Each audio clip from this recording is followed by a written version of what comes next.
सो आज का पोएम है हमारा वॉइस ऑफ रेन। हाँ, पोएट और रेन आपस में बातें करेंगे कुछ रोमांटिक सा, और हमें बैठ के सुनना है। लाइक लिटरली बारिश के साथ बातें करेंगे। हाँ, तुम कर सकते हो ऐसा अगर तुम जन्मजात इंट्रोवर्ट हो। तुम्हारे साथ बात करने के लिए या तो कोई नहीं है, या तो तुम किसी से बात करना ही नहीं चाहते, तो तुम किसी भी चीज से बातें कर सकते हो। लाइक कोई कचरे का डब्बा ही क्यों ना हो तुम्हारे पास। बस ब्रो, बस आई कैन रिलेट दैट। तो शायद हमारा भाई पोएट नेक्स्ट लेवल वाला इंट्रोवर्ट है। खैर ये इंट्रोवर्ट है कि नहीं है वो तो मुझे नहीं पता, बट हाँ इसका नाम तो मुझे बताओगे कमेंट सेक्शन पे जाके। जो बता रहे हो उसकी बंदी पक्का मिलेगी उसे।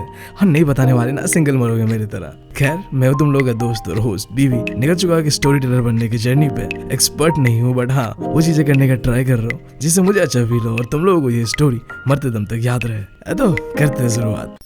तो हमारा भाई आसमान की ओर देखता है और बारिश से पूछता है who are you. Like literally ये कौन सा तरीका है बारिश से बातें। ओह मैं भूल गया था, ये भी तो मेरी तरह ही है इंट्रोवर्ट। तो शायद ये भी बातें करता होगा मेरी तरह ही अकेला किसी से भी। और शायद इसीलिए इस बंदे ने इस पोएम का नाम भी द वॉइस ऑफ रेन रखा है, यानी कि रेन से बातें, रेन की बातें, रेन की आवाज। क्या बात है। और सबसे सरप्राइजिंग बात यह है कि अब रेन आगे से जवाब भी देता है। अब आगे से कुछ बातें होगा जो रेन बताएगा उसके बारे में कि वो है कौन। जैसे उसने पूछा ना कि हु आर यू, अब रेन रिप्लाई दे रहा है आगे से I am the poem of earth, यानी कि मैं कविता हूँ इस दुनिया की। कविता, वो तो मुझे बहुत पसंद थी। तुम कौन सी वाली हो, स्कूल वाली या ट्यूशन वाली? वो वाली कविता नहीं, पोएम वाली कविता। Okay continue. मैं कभी ना खत्म होने वाली कविता हूँ इस दुनिया की, जो इस धरती और समुद्र के गहराई से उठकर आती है। तुम्हें समझ आया तो ठीक, अगर नहीं आया तो मैं समझा देता हूँ। सो लाइक भाई हमारा यहाँ पे बहुत ही स्मार्ट तरीके से वाटर साइकिल के बारे में पोएटिक वे पे बता रहा है। याद है तुम्हें क्लास 10th पे मैंने तुम लोगों को बताया था वाटर साइकिल के बारे में, मेरा एग्जांपल देके कि मेरे बगल के पास एक झील है जहाँ जाके मैं लघु शंका करता हूँ। आई होप तुम्हें याद होगा कि लघु शंका क्या होता है। फिर वही लघु शंका ऊपर जाता है एंड क्लाउड बनता है एंड देन वो मेरे सर पे गिरता है। तो पोएम के अंदर पे कहा गया कि रेन क्या है, नेवर एंडिंग यानी कि इटर्नल। ठीक है, पोएम है इस अर्थ का जो कि कहाँ से ओरिजिनेट होता है, धरती और ओशन के अंदर से, एंड देन वो ऊपर जाता है। किताब में हेवन कहा गया है, इसका मतलब स्काई पे जाता है। ठीक है, अब तुम्हें ये तो पता ही है स्काई पे जाके क्या बनता होगा, क्लाउड बनता होगा। अब सबसे शॉकिंग बात ये है कि ये चीज ना ही मैं देख सकता हूँ ना ही तुम देख सकते हो। तो मुझे बताओ क्या तुमने कभी वाटर साइकिल बनते हुए देखा है? डेफिनेटली नहीं देखा होगा क्योंकि हम आंखों से देख ही नहीं सकते चीज।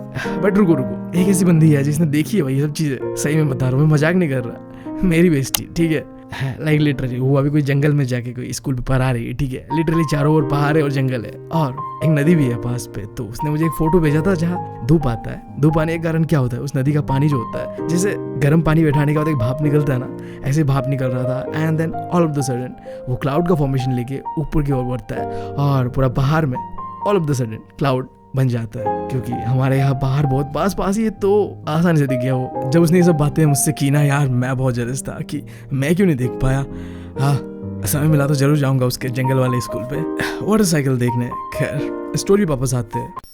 तो पोएम में रेन कहता है कि वो कहाँ से ओरिजिनेट होता है, यानी कि कहाँ से बन के आता है, land and deep of the ocean, यानी कि ओशन के गहराइयों से। एंड देन वो ऊपर जाता है हेवन पे। हेवन का मतलब यहाँ पे है स्काई। ठीक है, देन वो बन जाता है क्लाउड। अब पोएम के अंदर बहुत प्यारा सा लाइन बताया गया है कि हाँ वो चेंज तो हो जाता है, बिल्कुल अलग ही फॉर्म ले लेता है। पहले पानी, फिर वो क्लाउड का फॉर्म ले लेता है, फिर भी वो होता तो क्या है, रेन ही होता है। यानी कि उसका काम तो अभी भी यही है कि लोगों को प्यार बांटना। सो पानी की बूंदों से वो सीधा बनता है क्लाउड। एंड देन अब देखो आगे क्या होता है। मैं धरती से स्वर्ग तक जाती हूँ और फिर आखिर में इसी धरती में मिल जाती हूँ।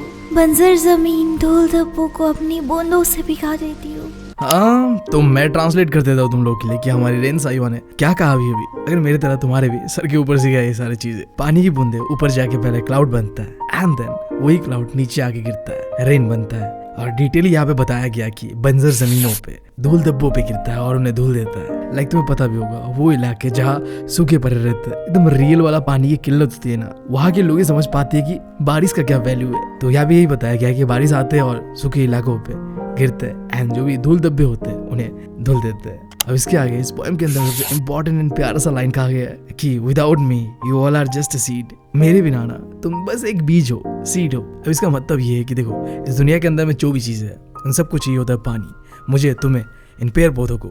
पानी के बिना हम कुछ नहीं है, इसीलिए तो कहते हैं ना सेव वाटर सेव अर्थ। तो यहाँ पे यही चीज बताया गया है कि जैसे सीड है, उसको पानी नहीं डालोगे तो पेड़ नहीं बन पाएगा, आगे ग्रो नहीं हो पाएगा। इसी चीज को रेन ना क्या कर रहा है, सीड को कंपेयर करते हुए हमें भी बता रहा है, हमें भी अगर पानी ना मिले हम भी ग्रो नहीं हो पाएंगे, हम भी आगे जी नहीं पाएंगे। जो सीन एग्जैक्ट सीड को लेके वही सीन एग्जैक्ट हम लोग को लेके भी है। पानी के बिना वो भी ग्रो नहीं कर पाएगा और हम भी नहीं कर पाएंगे। अच्छा रुको, ये जो save water and save earth वाला जो सीन है ना, इसको लेके एक बार हमारे कॉलेज में कंपटीशन होता है। लाइक वाटर कंजर्वेशन को लेके कंपटीशन चल रहा था, जहाँ पे अलग अलग ग्रुप्स बना दिया गया था, ठीक है। तो हमारे ग्रुप्स में 4 लोग थे।